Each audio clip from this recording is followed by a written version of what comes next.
Welcome to Serial at Midnight. My name is Heath and I'm glad you're here. This topic that I have today is crazy to me. DC Comics has announced the partnership with Walmart.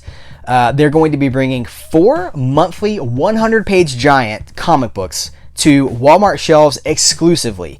They're going to have a monthly Batman title, Superman, Justice League, and Teen Titans. Each one of these titles is going to be monthly. It's going to be 100 pages, and it's going to be a mix of older content from the last 20 years of those characters' DC Comics history with brand new stories that will only be available in these 100-page giants. So Brian MIchael Bendis is going to be doing a 12-part Batman series.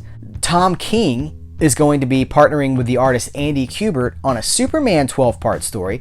They're going to do a Wonder Woman 12-part story with Jimmy Palmiotti and Amanda Conner, who did Harley Quinn and so many other things.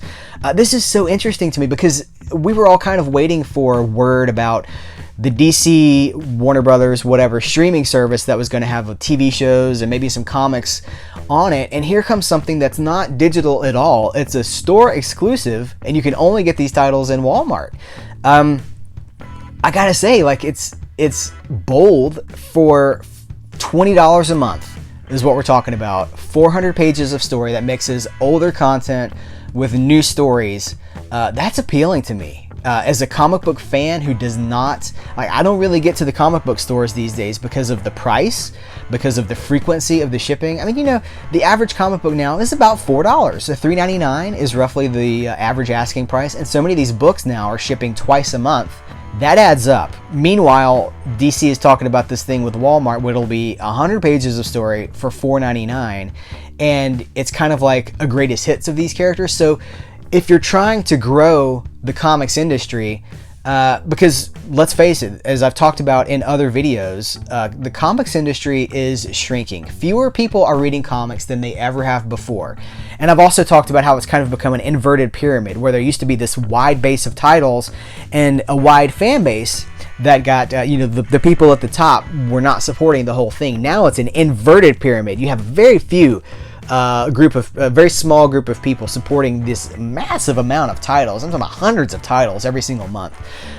This could work. This could get people to pick up comic books and read. If you're in Walmart picking up a can of oil or just some oil for your car, or olive oil for your kitchen, and you pass by the book rack and there's a 100-page Batman story or Batman comic book for $4.99.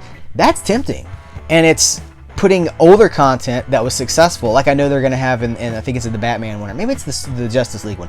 One of them is going to have a reprint of the Batman Superman title, the Batman Superman comic book, the team-up book is going to be in there. So they're introducing, hopefully, new people to really great stories that are popular among comic book fans, but I really feel like this is casting the net outside of the comic industry, way outside of the direct market. That's how I got into comics when I was a kid. You'd pick them up at the grocery store. You'd pick them up at the gas station. My Walmart when I was a kid had a comic book rack over by the magazines, and I bought so many comics there. They even had a discount rack over by the toy section. So if they didn't sell the first time around, a month or two later, they put them on the discount rack in the toy section. I got so many comics that way, and that's how you got exposed to other titles that you weren't normally weren't right in front of you. It's a lot to go to a comic book store now, in the era that we live in when everything is digital. So here, putting comic books right in your face, 100 pages, classic content, mixed with an incentive for current comic book fans to seek this stuff out. I think this is really interesting. So this is going to be a 1 year plus experiment to see how these things sell. But I want to support it. I really do. I'm talking about $20 a month for 400 pages of comic books. That sounds good to me. But I'm curious what you guys think about it. I've seen the news has only been out for a few days, and I've seen both perspectives. I've seen people who are like, wow, this sounds really cool, because a lot of people, myself included, have 100-page giants in their collections, and that was how they learned about some of these other characters and some of these other things. It was a way to experiment, catch up on backstories that are long out of print. And like with DC, like we talked about, there's no digital service for them right now. So for older books, this is a great way to get older stories out there. But I've seen that perspective. I've also seen like, who is this for? So I'm curious what you think about it. Are you interested in it? Would you pick them up? Do you think this is smart? I'm excited about it because not just seeing comic books in a retail environment again, but also physical media. It's about paper. 100 pages for $4.99 that I can take with me wherever I want to go. That's super appealing, guys. So let me know what you think in the comments below, and let's have a conversation about it, because this is kind of a big deal. So thanks for watching this video. I appreciate your time. Serial@midnight.com, @serialmidnight on Twitter. If you want to know what's coming out on this channel before it comes out, you can only find that on Twitter @serialmidnight.